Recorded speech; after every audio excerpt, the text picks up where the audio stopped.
Gabi ng Mayo 12, 2001, alas 11 ng gabi.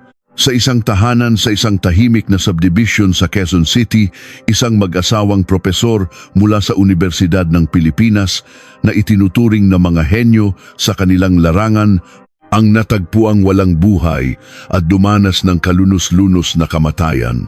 Ang nakatuklas sa kanila ay ang kanilang panganay na anak. Isang doktor na nagtatrabaho sa Maynila. Ilang beses na niyang tinawagan ang kanyang mga magulang simula pa noong hapong iyon, ngunit hindi sila sumasagot. Sa simula, inisip niyang baka maaga lang silang natulog. Ngunit habang lumalalim ang gabi, lumalaki ang kanyang kaba. Pagsapit ng alas 10, tinawagan na niya ang kanyang mga kapatid. Ang pangalawa ay isang abogado na nagtatrabaho rin sa Maynila at ang bunso ay nasa Maynila rin at nagsasabing may negosyo siya. Ang tatlong magkakapatid ay pawang nakatira malayo sa kanilang mga magulang, hindi na makapaghintay ang panganay. Nagmaneho siya patungong Quezon City. Pagdating niya sa bahay ng kanyang mga magulang pasado hating gabi, nanlamig ang kanyang buong katawan. Ang pinto sa harapan ay nakabukas ng maluwang. "Papa! Mama!" sigaw niya, ngunit walang sumasagot. Bukas ang ilaw sa sala at ang tanawin na kanyang nakita roon ay isang bangungot na hinding-hindi niya malilimutan habang buhay. Nakahandusay sa sahig ng sala ang mag-asawang propesor. Nanginginig ang mga kamay ng panganay habang tinatawagan ang 911. Ang biktima ay isang 60 anyos na propesor ng physics sa UP Diliman. Kilala siya bilang isa sa pinakamatalinong isipan sa universidad. Nakapaglathala siya ng 12 dosena ng mga pag-aaral sa mga kilalang international academic journals at tumanggap pa ng parangal mula sa gobyerno para sa agham at teknolohiya. Ang kanyang asawa ay 50 anyos, isang dating guro ng matematika sa isang kilalang universidad noong kabataan niya. Matapos ikasal, inilaan niya ang kanyang buhay sa pag-aalaga sa kanyang asawang propesor at sa pagpapalaki ng maayos sa kanilang tatlong anak. Namuhay sila ng simple. Sa loob ng halos 40 taon, nanirahan sila sa iisang bahay. Mas pinahahalagahan nila ang kaalaman at pamilya kaysa sa mga material na bagay. Ang kanilang tatlong anak ang kanilang ipinagmamalaki. Ang panganay ay isang surgeon sa isang malaking ospital sa Maynila. Ang pangalawa ay isang abogado sa isang malaking law firm at ang bunso ay abala sa kanyang negosyo sa Maynila. Dumating ang mga pulis at sinimulan ang crime scene investigation. Una nilang hinanap ang mga senyales ng sapilitang pagpasok, ngunit may kakaiba. Walang sira sa pinto o sa mga bintana. Sa sahig, sa tabi ng sofa, may nakitang isang upos ng sigarilyo. Ang mag-asawa ay hindi kailanman nanigarilyo sa buong buhay nila. Siguradong sa salarin ito, naging matagumpay ang pagkuha ng DNA mula sa upos ng sigarilyo. Ang problema, kulang pa ang database para pagkumparahan. Kahit may DNA, walang silbi ito kung hindi matutukoy ang posibleng suspek. Ang investigasyon ay nauwi sa isang misteryo. Ngunit ang katotohanan ay laging lumalabas. Pagkalipas ng 12 na mahahabang taon, ang tunay na nangyari ay lumutang sa pinakahindi inaasahang paraan. Ang salarin ay hindi malayo. Nasa malapit lamang siya sa tabi ng taong pinakapinagkakatiwalaan nila. Madaling araw ng Mayo, Mantaputasa, 2001, nagkagulo ang Quezon City Police District, QCPD. Si Detective Inspector David Morales ang namuno sa investigation team. Isa siyang veterano na may 25 taong karanasan. "Balikan natin ang crime scene at suriing mabuti," sabi niya. Sa ilalim ng sikat ng araw, may mga napansin silang hindi nakita noong gabi.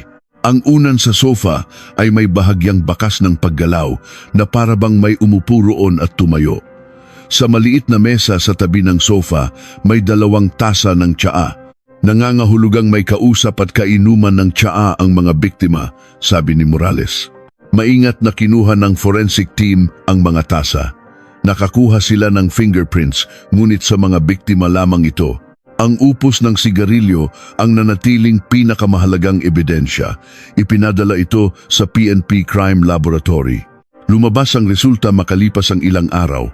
Isang DNA ng lalaki ang nakuha mula sa upos na hindi tumutugma sa mag-asawa. Ang problema, noong 2001, hindi pa ganoon kalawak ang DNA database sa Pilipinas. Itabi muna natin ang ebidensyang ito at mag-imbestiga sa ibang direksyon, utos ni Morales. Nag-focus si Morales sa pagtatanong sa mga kapitbahay. Isa-isa niyang pinuntahan ang mga ito upang alamin kung may napansin silang kakaiba noong gabing iyon. Ang bahay ng mga biktima ay medyo malayo sa ibang mga bahay. Karamihan sa mga kapitbahay ay nagsabing wala silang nakita. Ngunit isang kapitbahay ang nagbigay ng mahalagang impormasyon. Isang 60 anyos na lalaki na nakatira mga 30 metro ang layo. Mga bandang 10:00 ng gabi noon. Ipinapasyal ko ang aso ko nang makakita ako ng isang itim na kotse. Tumiim ang tingin ni Morales. Saan ninyo po nakita? Nakahinto sa kanto, malapit sa bahay ng mga propesor. Karaniwan, walang nakaparada doon, kaya natandaan ko. Naaalala niyo po ba ang klase ng kotse o ang plaka? Umiling ang lalaki. Madilim po kasi. Basta ang tanda ko lang, itim ito. Isa itong mahalagang lead. Malamang na may dalang sasakyan ang salarin. Sinuri ni Morales kung may mga CCTV sa lugar. Ngunit noong 2001, halos walang CCTV sa mga residential area sa Quezon City. Ang pinakamalapit na CCTV ay nasa isang intersection na 2 kilometro ang layo. Nakuha ng mga investigador ang video, ngunit 12 ang itim na kotseng dumaan at malabo ang kuha kaya hindi makita ang plaka. Wala tayong mapapala rito. Bumalik sa simula ang investigasyon. Sinimulan ni Morales na alamin ang buhay ng mga biktima. Sino ang mga nakakasalamuhan ng propesor? Mayroon ba siyang nakaalitan? Ang mga kapwa niya propesor ay iisa ang sinabi. Napakabait niyang tao. Mabait siya sa mga estudyante at maganda ang pakikitungo sa mga kasamahan. May nakaaway po ba siya dahil sa pera? Wala po. Hindi siya interesado sa pera. Tanging ang kanyang pananaliksik lang ang mahalaga sa kanya. Walang makitang anumang alitan ang universidad. Ganoon din ang sinabi ng mga kaibigan ng propesor. Inilaan niya ang kanyang buong buhay sa akademya at bihirang makisalamuha. Hindi siya tipo ng taong magkakaroon ng kaaway, sabi ni Morales. Ang investigasyon ay natural na napunta sa pamilya. Ayon sa statistics, sa mga ganitong kaso, madalas na ang salarin ay miyembro ng pamilya o malapit na kakilala. Ang mag-asawa ay may 3 anak na lalaki. Lahat ay nasa Maynila. Una nilang nakausap ang panganay na anak, isang 32 anyos na surgeon. Anong oras po kayo nagsimulang tumawag sa mga magulang nyo? Mga bandang 6:00 po ng gabi. Tuwing weekend ko po kasi sila tinatawagan. Nanginginig pa rin ang boses ng panganay. Maaari niyo po bang sabihin ang ginawa niyo buong araw? Mula 9:00 ng umaga hanggang 5:00 ng hapon, may operasyon po ako sa ospital. Pwedeng patunayan ng mga kasamahan ko. Kinumpirma ito ng ospital. Totoo nga, hanggang 5:00 ng hapon ay nasa operating room ang panganay. Pagkatapos po ng trabaho, saan kayo nagpunta? Nasa bahay lang po ako. Naghapunan kasama ang asawa ko at nakipaglaro sa mga anak ko. Ganoon din ang testimonya ng kanyang asawa. Dumating daw ang panganay mga 6:00 ng gabi at umalis patungong Quezon City pasado 10:00 na. Ang pangalawang anak ay halos pareho. Isang 30 anyos na abogado, nagtrabaho siya hanggang gabi sa kanyang law firm. Hanggang 9:00 po ako ng gabi sa opisina. Testigo po ang mga kasamahan ko. Ang logbook ng law firm ay nagpapakita na umalis siya ng 9:00 ng gabi. Ang problema ay ang bunso. Ang bunsong anak ay 28 anyos. Hindi tulad ng kanyang mga kapatid, sinabi niyang may negosyo siya, ngunit hindi malinaw kung ano ito. Anong negosyo po ang ginagawa ninyo? Import-export po. Nag-aangkat ng mga produkto mula sa China at ibinebenta rito. Saan po ang opisina ninyo? Nag-atubili sandali ang bunso. Wala pa po akong opisina. Sa bahay lang po ako nagtatrabaho. Tinitigan ni Morales ang bunso ng may matalas na tingin. Saan po kayo noong araw ng insidente? Nasa isang hotel po sa Makati. May nakipagkita po akong kliyente. Naghapunan kami at siya na rin po ang nag-book ng kwarto para sa akin. Doon na po ako natulog. Anong pangalan ng hotel? Sinabi ng bunso ang pangalan ng isang kilalang 5-star hotel sa Makati. Agad na humingi ng kumpirmasyon si Morales sa hotel. Makalipas ang ilang araw, dumating ang tugon mula sa hotel. Noong gabi ng Mayo 11, may nakabook na kwarto sa pangalan ng bunsong anak at may mga credit card transaction na nakumpirma. 9 p.m. PHP 7,500 SA Restaurant ng hotel. 10 p.m. PHP 15,000 sabar ng hotel. 11 p.m. PHP 10,000 para sa room service. 1 a.m. PHP 5,000 za Lounge NG Hotel. Isang perpektong alibi. Noong gabing nangyari ang krimen, alas 11, umorder pa ng room service ang bunso sa kanyang hotel sa Makati. Lahat ng 3 anak ay may matibay na alibi. Ulat ng mga investigador. Sunod nilang sinuri ang usapin sa yaman. Karamihan sa mga kaso ng pagpatay ay may kinalaman sa pera. Nang suriin ang yaman ng mag-asawa, umabot ito sa humigit kumulang PHP 200 milyon. Ang bahay nila sa Quezon City ay nagkakahalaga noon ng PHP 75 milyon. May apartment sila sa Makati na nagkakahalagang PHP 100 milyon at may stocks at savings na PHP 25 milyon. Mas malaki pa sa inaasahan, sabi ng isang investigador. Nalaman nilang mayaman pala ang pamilya ng asawang babae. Ang mga ari-ariang natanggap niya noong ikasal, sila ay napalago niya ng husto. Malinaw ang paghahati ng mana. Dahil wala na ang mag-asawa, pantay-pantay itong hahatiin sa 3 anak. Bawat isa ay makakatanggap ng halos PHP 17 milyon. Hindi maliit na halaga ang 67 milyon, sabi ni Morales. Ngunit lahat sila ay may alibi. Bukod pa rito, ang panganay at pangalawa ay matagumpay na sa kani-kanilang karera. Kumusta naman ang bunso? Sabi niya may negosyo siya. Kumikita ba? Nagpasya si Morales na mas palalimin ang investigasyon sa bunsong anak. Hindi tulad ng kanyang mga kapatid, malabo ang kanyang trabaho at estado sa pananalapi. Ang bunso ay nakatira sa isang kondominium sa Makati. Nangungupahan lamang siya. Ayon sa property manager, ang upa niya ay PHP 60,000 kada buwan. Sinimulan ni Morales na subaybayan ang kanyang mga financial transaction. Nang makakuha ng court order, sinuri nila ang kanyang bank accounts at isang nakakagulat na katotohanan ang lumabas. Ang bunso ay may utang at hindi birong halaga umabot ito sa PHP 50 milyon. 50 milyon? Paanong nagkautang ng ganito kalaki ang isang 28 anyos? Nang suriin pa ng mas malalim ang kanyang mga transaksyon, nalaman nila ang dahilan. Ang bunso ay lulong sa sugal. Nagsimula ito 2 taon na ang nakalipas. Sa una ay simpleng baraha lang kasama ang mga kaibigan hanggang sa lumalim ng lumalim ang kanyang pagkakalulong. Nagpalipat-lipat siya sa mga ilegal na pasugalan at para makabawi sa mga natalo, tumataya siya sa mas malalaking laro. Ang pinagkakautangan niya ay hindi mga bangko, kundi mga loan shark.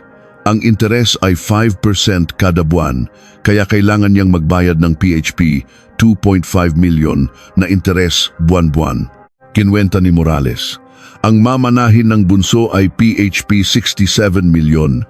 Kung may utang siyang PHP 50 milyon, may matitira pa sa kanya na PHP 17 milyon. Sapat na motibo, sabi niya. Ngunit may problema. Perpekto ang alibi ng bunso. Ang mga record ng credit card sa hotel ay hindi nagsisinungaling. 4 na beses ginamit ang card mula alas 9 ng gabi hanggang 1:00 ng madaling araw. Sigurado po ba kayo mismo ang gumamit ng card? Tanong muli ni Morales. Opo naman, ako mismo ang nagbayad, sagot ng bunso ng may kumpiyansa. Sino po ang kasama ninyo? Isang kliyente, taga-China, kaya hindi ko na po siya makontak ngayon.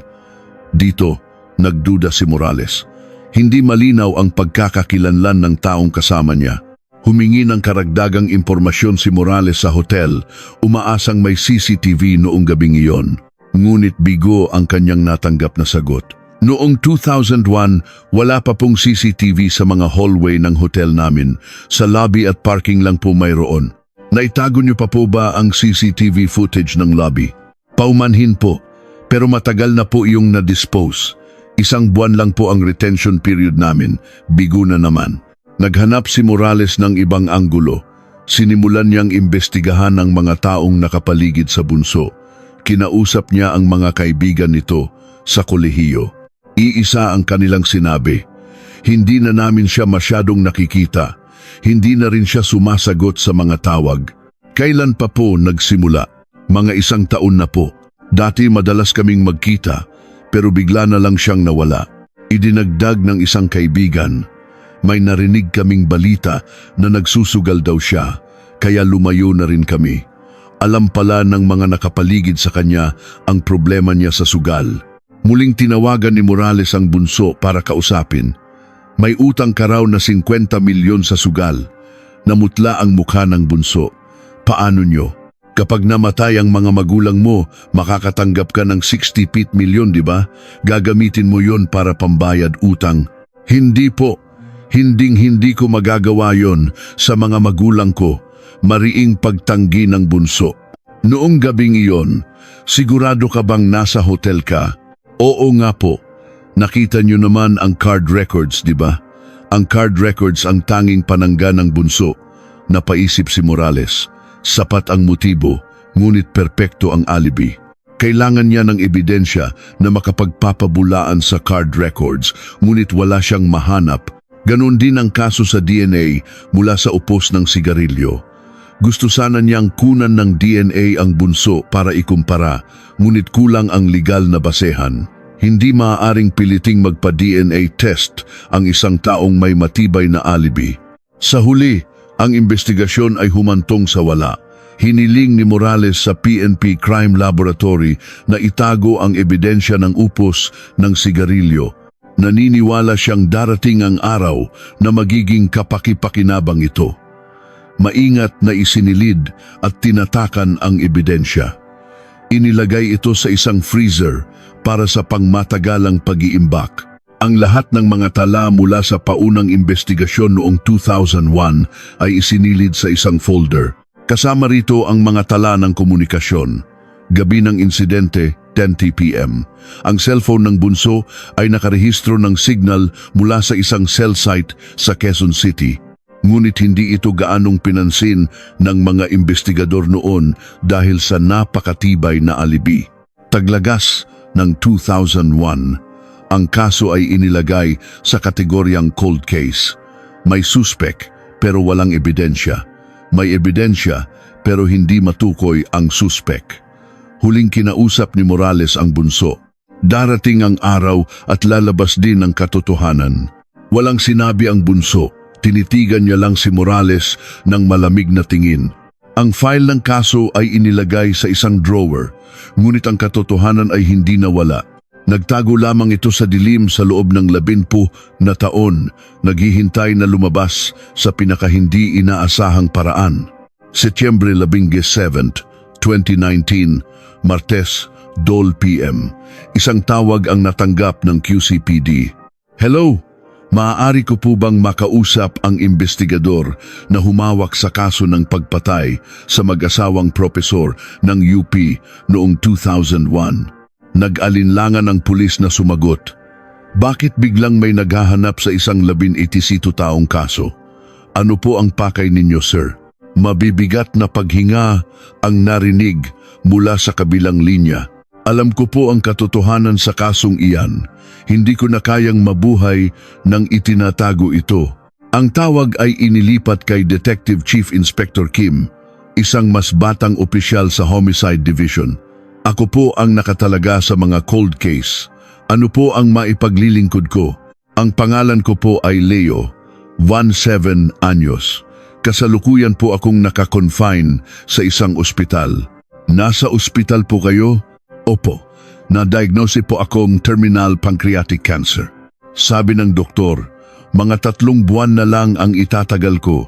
Naging seryoso ang ekspresyon ni Kim. Ano po ang gusto ninyong sabihin? Gusto ko pong makipag-usap ng personal. Pwede niyo pong i-record o isulat. Sasabihin ko po ang lahat ng alam ko. 1 oras ang lumipas, dumating si Kim kasama ang isang kasamahan sa ospital. Nasa 5th floor sa oncology ward ang kwarto. Pagbukas nila ng pinto, isang payat na lalaki ang nakahiga sa kama. Siya si Leo. Halatang dating malakas ang pangangatawan, ngunit ngayon ay butot balat na lamang. Dumating na pala kayo, sabi niya. Umupo si Kim at inilabas ang recorder. Sisimulan na po natin ang recording. Setyembre 17, 2019, 3 p.m. Pahayag ng saksing si G. Leo Cruz. Dahan-dahang nagsalita si Leo. Noong 2001, 29 anyos po ako. Kakagraduate lang sa kolehiyo at naghahanap ng trabaho. Mahina ngunit malinaw ang kanyang boses. Mayroon po akong isang kaibigan sa kolehiyo. Ang mga magulang niya ay ang mag-asawang propesor sa UP. Siya po ang bunsong anak, tumango si Kim. Mga bandang Abril 2001 po iyon. Niyaya niya po akong makipagkita, kasama ang isa pa naming kaibigan. Nagkita kami sa isang coffee shop sa Makati. Huminga ng malalim si Leo at nagpatuloy. Doon, mayroon siyang isang nakakagulat na alok. Gusto raw niyang ipahinga na ang kanyang mga magulang. Bibigyan daw niya kami ng tig-PHP 25 milyon kung tutulungan namin siya. 25 milyon? Opo, sabi niya. Kapag namatay ang mga magulang niya, makakatanggap siya ng halos PHP 67 milyon. Ang 50 milyon ay ibibigay niya sa amin. Mabilis na nagsulat si Kim. At ano po ang ginawa ninyo? Tumanggi po ako. Kahit gaano ko kailangan ng pera, hindi ko po kayang gawin iyon. Tumayo po ako agad at umalis. Yung isa niyo pong kaibigan? Naging malungkot ang mukha ni Leo. Si Javier po. Pumayag po siya. Bakit daw po? May utang din po si Javier sa sugal.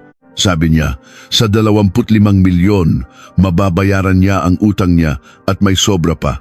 Ano pong nangyari pagkatapos? Pinutol ko po ang ugnayan ko sa kanila.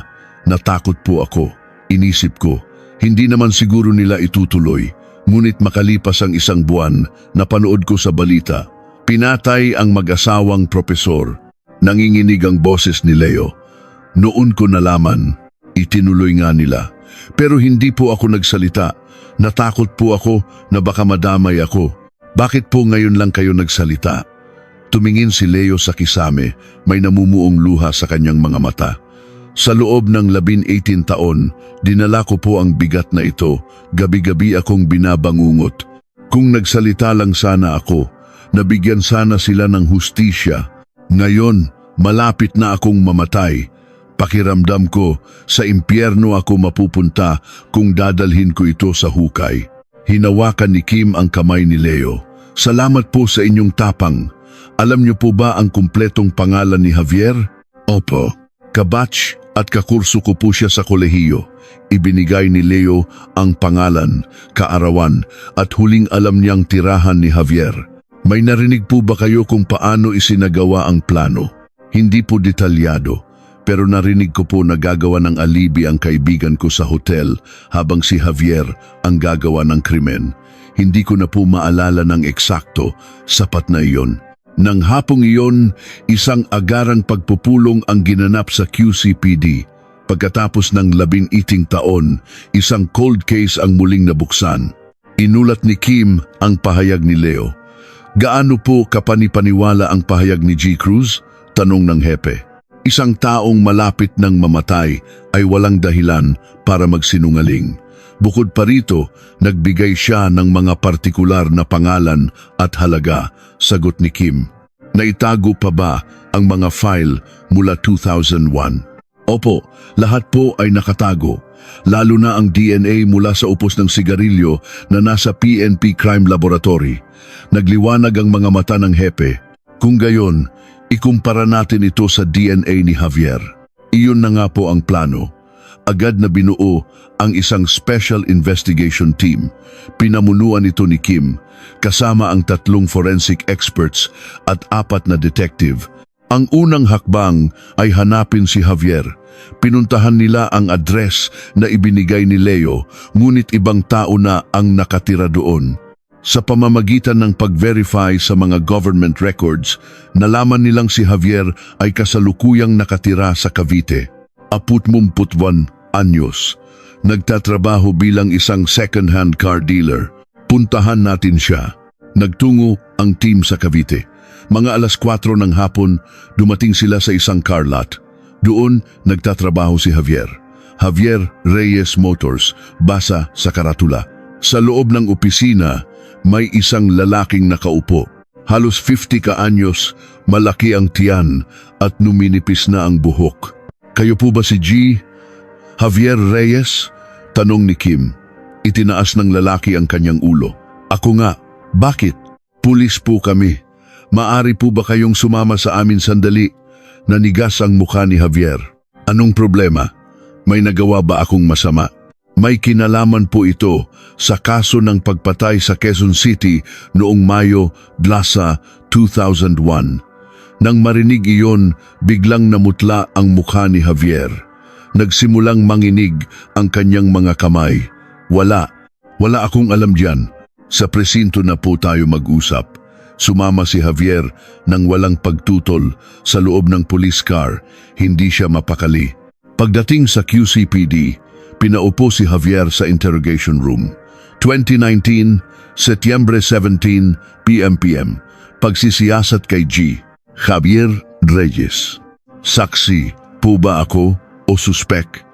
Nanginginig na tanong ni Javier. Nakasalalay iyan sa mga sasabihin mo, sagot ni Kim. Mayo 12, 2001. Saan po kayo naroroon? Paano ko naman maaalala ang isang bagay na 18 taon na ang nakalipas? Hindi ko alam. Noong araw na iyon, isang mag-asawang propesor ang namatay sa kanilang bahay sa Quezon City. Naaalala niyo po ba? Umiling si Javier. Parang napanood ko sa balita. Pero ano pong kinalaman ko diyan? Naglabas si Kim ng isang litrato mula sa file, ang litrato ng propesor. Ang bunsong anak po nito ay kaibigan niyo sa kolehiyo, tama po ba? Nagbago ang ekspresyon ni Javier. Ah, si Marco? Oo, kilala ko siya, pero hindi kami masyadong malapit. Hindi po ba't nagkita kayo sa isang coffee shop sa Makati noong Abril 2001? Kasama si Leo Cruz. Nang marinig ang pangalan ni Leo, biglang nag-iba ang mukha ni Javier. Sinabi ng gagong, yon. Ngumiti si Kim sa kanyang sarili. Sinabi na po ni Leo ang lahat. Inalok daw kayo ni Marco ng tig PHP 25 milyon para tulungan siyang patayin ang kanyang mga magulang. Hindi nagsalita si Javier. May nakuha kaming upos ng sigarilyo sa crime scene. Nakakuha kami ng DNA mula roon. Namutla ang mukha ni Javier. Ipagkukumpara namin ito sa DNA ninyo. Papayag po ba kayo? Paano kung hindi? Kukuha kami ng court order para gawin ito ng sapilitan. Nag-isip ng matagal si Javier bago yumuko. Sige, gawin nyo na. Kinabukasan, kinuha ang buccal swab mula kay Javier at ipinadala sa PNP Crime Laboratory upang ikumpara sa DNA mula sa upos ng sigarilyo na 18 taon nang nakatago. 1 linggo ang lumipas. Setyembre 24, 2019, lumabas ang resulta. Binuksan ni Kim ang resulta na ipinadala sa pamamagitan ng fax. Ikinuyom niya ang kanyang kamao. DNA analysis result. Confirmed match. Ang may-ari ng upos ng sigarilyo ay si Javier. Arestuhin si Javier Reyes, Utos ni Kim. Inaresto si Javier sa kanyang bahay sa Cavite. Bakit niyo ako inaaresto? Wala akong ginawa. Nagpumiglas siya, ngunit huli na. 2 araw na nanahimik si Javier sa kulungan. Ngunit sa 3 araw, nagsalita na siya. Gusto kong magsalita nang walang abogado. Pumasok si Kim sa interrogation room. Sabihin mo na, sabi niya. Huminga ng malalim si Javier. Totoong pumunta ako sa bahay na iyon. Ito ang unang pag-amin. Bakit? Inutusan ako ni Marco. Siya ang nagplano ng lahat. Nanginginig ang boses ni Javier habang isinasalaysay ang mga pangyayari. Abril 2001, tinawagan ako ni Marco. Nagkita kami sa Makati, kasama si Leo. Doon sinabi ni Marco na may mamanahin siyang 67 milyon pero nalulunod siya sa utang. Gusto na niyang magpahinga ang mga magulang niya. Inalok niya kami ng 25 milyon. Umalis si Leo. Pero ako, naiwan. Ano ang plano? Noong Mayo 12, Sabado ng gabi, ang plano ay pupunta ako sa hotel para gumawa ng alibi para kay Marco. Mga alas 6 ng gabi, nagkita kami sa Makati. Ibinigay niya sa akin ang reservation confirmation ng hotel at ang credit card niya. Si Marco naman, nauna nang umalis papuntang Quezon City. Sinabi niya sa mga magulang niya na bibisita siya. Paano mo ginawa ang alibi? Ayon sa plano, nag-check-in ako sa hotel ng alas 9. Ginamit ko ang pangalan ni Marco, pumirma, at kumain sa restaurant. Mag-isa lang ako. Alas 10, uminom ako sa bar. Alas 11, umorder ako ng room service. Lahat gamit ang card ni Marco. Hindi ba naghinala ang staff ng hotel? Basta may card ka, hindi na nila hinihingi ang ID mo. Noong 2001, hindi pa ganoon kahigpit. Pagkatapos, nandoon lang ako sa hotel. Alauna ng madaling araw, ginamit ko ulit ang card sa lounge. Tumiim ang tingin ni Kim. Kung gayon, sino ang pumatay sa mga magulang niya? Yumuko si Javier. Si Marco. Siya mismo, ang upos ng sigarilyo sa crime scene ay may DNA mo. Paano mo ipapaliwanag iyon? Natahimik si Javier. Iyon. Ilang araw bago ang insidente, mga unang linggo ng Mayo, ipinakilala ako ni Marco sa mga magulang niya bilang isang malapit na kaibigan. Doon kami sa bahay nila, uminom ng tsaa at nanigarilyo ako. Itinala ni Kim ang lahat ng sinabi ni Javier. Kailan mo natanggap ang 25 milyon? 2 taon pagkatapos. Paunti-unti niya ibinigay 5 milyon kada taon sa loob ng 5 taon. Bakit hindi sabay-sabay? Para raw hindi kahina-hinala, matalino siya. Matapos makuha ang testimonya ni Javier, ipinatawag ni Kim si Marco, Setyembre 27, 2019. Pagkatapos ng 18 taon, si Marco ay 46 anyos na. Marami ng puting buhok at malalalim na ang kulubot sa mukha. Matagal na tayong hindi nagkita, sabi ni Kim. Ngumiti si Marco ng malamig. Bakit niyo na naman ako ipinatawag? Kilala mo ba si Javier Reyes? Nanigas ang mukha ni Marco. Kaibigan ko sa kolehiyo. Bakit? Umatras na siya sa lahat. Hindi nagsalita si Marco, ngunit mariin niyang kinagat ang kanyang panga. Sinabi ni Javier na habang gumagawa ka ng alibi sa hotel, ikaw ang pumunta sa Quezon City para patayin ang iyong mga magulang. Sinungaling siya, putol ni Marco. Nasa hotel ako noong gabing iyon. May card records. Alam na naming si Javier ang gumamit ng card na iyon. May ebidensya ba kayo? Inilabas ni Kim ang kopya ng hotel registration. Ito ang pirma sa check-in sa ilalim ng pangalan mo. Ipinasuri namin sa handwriting expert. Ang resulta, si Javier ang sumulat nito. Nagsimulang mag-iba ang mukha ni Marco. Ginamit niya ang pangalan ko nang wala akong alam. Sinuri namin ulit ang mga tala mula 2001. Noong gabi ng insidente, 10:30 p.m., ang cellphone mo ay nagping sa isang cell site sa Quezon City. Namutla si Marco. Mali iyan, nasa Makati ako. Hindi nagsisinungaling ang cell site records. Baka may kumuha ng cellphone ko. Sino? Hindi makasagot si Marco. Magkasalungat ang kanilang mga pahayag. Sabi ni Javier, si Marco ang utak ng lahat. Sabi ni Marco, si Javier ang gumawa ng lahat. Pareho nilang ibinabato ang sisi sa isa't isa. Ngunit ang mga ebidensya ay unti-unting itinuturo ang katotohanan. Oktubre 1, 2019, Martes. Ang huling pagpupulong ng Special Investigation Team. Dalawang magkasalungat na pahayag ang nakasulat sa whiteboard. Pahayag ni Javier, si Marco ang utak, tagagawa lang ako ng alibi. Pahayag ni Marco, si Javier ang salarin. Nasa hotel talaga ako. Pareho silang nagsisinungaling, sabi ni Kim. Ang tanong, sino ang mas malaki ang kasinungalingan? Malinaw ang DNA evidence, sabi ng isang forensic expert. Kay Javier ang upos. Siguradong nandoon siya sa bahay. Pero sabi niya, ilang araw bago iyon, may paraan ba para mapatunayan? Tanungin natin si Marco, sabi ni Kim. Kung totoo bang ipinakilala niya si Javier sa mga magulang niya noong unang linggo ng Mayo. Ang cell site records, 10:30 p.m. Ang cellphone ni Marco ay nasa Quezon City. Ang biyahe mula Makati papuntang QC ay mga 1 oras. Ibig sabihin, pinakamatagal na umalis siya ng Makati ng 9:30 p.m.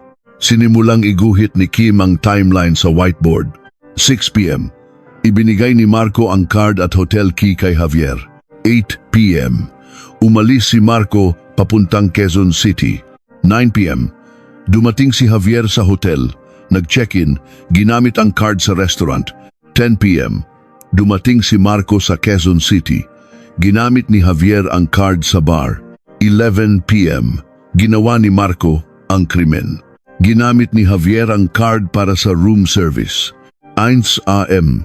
Ginamit ni Javier ang card sa lounge. 2 a.m. Dumating si Marco pabalik sa Maynila. Perpektong nagtutugma ang lahat, sabi ng isang investigador. Kung ganoon, ang upos ng sigarilyo ay totoo ngang mula sa naunang pagbisita. At ang financial records. Mula 2003 hanggang 2008, naglipat si Marco ng kabuuang 25 milyon kay Javier. 5 milyon kada taon sa loob ng 5 taon.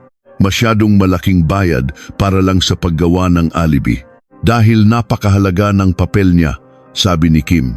Kung hindi dahil sa perpektong alibi na ginawa ni Javier, matagal nang nahuli si Marco. Muling ipinatawag si Marco. Ipinakilala mo ba si Javier sa mga magulang mo noong unang linggo ng Mayo 2001? Nagatubili si Marco. Bakit niyo tinatanong? Sagutin mo lang, oo o hindi. Baka. Baka nangyari nga. Marami akong kaibigang dinala doon. Kasama ba si Javier? Hindi ko na matandaan. Huwag kang magsinungaling. Nanigarilyo si Javier sa bahay ng mga magulang mo noong araw na iyon, tama? Hindi makasagot si Marco. Inilatag ni Kim ang mga ebidensya isa-isa. Una, ang pirma sa hotel, si Javier ang sumulat. Ikalawa, ang cell site records, nasa Quezon City ka. Ikatlo, ang financial records. Nagbayad ka ng 25 milyon kay Javier. Ikaapat, ang testimonya ni Javier. Ikalima, ang DNA sa upos ng sigarilyo na tumutugma sa kwento niyang nauna siyang bumisita roon. Tapos na ang laro, Marco. Alam na namin ng lahat. Bumagsak ang balikat ni Marco. Matapos ang mahabang katahimikan, nagsalita siya. Gusto kong tumawag ng abogado. Makalipas ang 2 araw, bumalik si Marco kasama ang kanyang abogado. Iba na ang kanyang anyo. Aamin na po ako, mahinang sabi niya. May utang po akong 50 milyon. Araw-araw akong tinatakot ng mga pinagkakautangan ko. Gusto ko nang mamatay. Kaya humingi ako ng tulong sa mga magulang ko. Pero sinabi ni Papa na kailangan kong itigil ang pagsusugal. Wala na raw silang pera para sa akin. Doon pumasok ang masamang isip. Kapag namatay sila, makukuha ko ang 67 milyon. Makakapagsimula ako ulit. Kaya inalok mo ang mga kaibigan mo? Opo. Tumanggi si Leo pero pumayag si Javier. Ikaw mismo ang gumawa ng krimen? Tumango si Marco. Opo, sarili kong mga kamay. Bakit si Javier ang gumawa ng alibi? Sabi niya, hindi niya kayang pumatay mismo. Pero gagawin niya ang perpektong alibi para sa akin. Sapat na raw iyon para sa 25 milyon. Ikinuwento niya ang lahat. Ang pagpunta niya sa bahay, ang tuwa sa mukha ng kanyang mga magulang at ang huling sandali. Hindi ko makakalimutan ang tingin nila sa akin, ang tingin ng hindi makapaniwala. Bumalik siya sa Maynila ng madaling araw at tinawagan si Javier. Tapos na, sabi niya. Makalipas ang 2 taon, sinimulan niyang bayaran si Javier gamit ang pera mula sa mana. Sa 67 milyon na natanggap niya, 50 milyon ay ipinambayad sa utang at 25 milyon ay ibinigay kay Javier. Walang natira sa kanya. Marso 2020, nagsimula ang paglilitis. Si Marco ay kinasuhan ng parricide, si Javier ay kinasuhan bilang accomplice. Naroon din sa korte ang panganay at pangalawang kapatid. Paano mo nagawa ito, Marco? Umiiyak na tanong ng panganay. Ang akusadong si Marco, dahil sa utang sa sugal, ay binalak patayin ang sarili niyang mga magulang. Kinuha niya ang tulong ng akusadong si Javier para gumawa ng alibi. Ito ay isang karumal-dumal na krimen na walang kapatawaran. Hinihiling namin ang habambuhay na pagkabilanggo para kay Marco at 20 taon para kay Javier, sabi ng piskal. Mayo 2020, ibinaba ang hatol. Ang akusadong si Marco Santos ay napatunayang nagkasala sa krimen ng parricide at hinahatulan ng habambuhay na pagkabilanggo. Ang akusadong si Javier Reyes ay hinahatulan ng 20 taong pagkabilanggo bilang accomplice. Yumuko ang dalawa habang inilalabas sila sa korte. Ang kaso ay natapos na. Isang katotohanang lumabas pagkatapos ng 19 taon. Isang anak na pumatay sa magulang para sa mana, isang kaibigan na tumulong para sa pera, at isang kaibigan na nagsalita dahil sa konsensya. Ang kasakiman ay kayang burahin kahit ang dugo ng pamilya. Ngunit ang katotohanan ay laging mananaig. Ang hustisya kahit maantala ay palaging darating.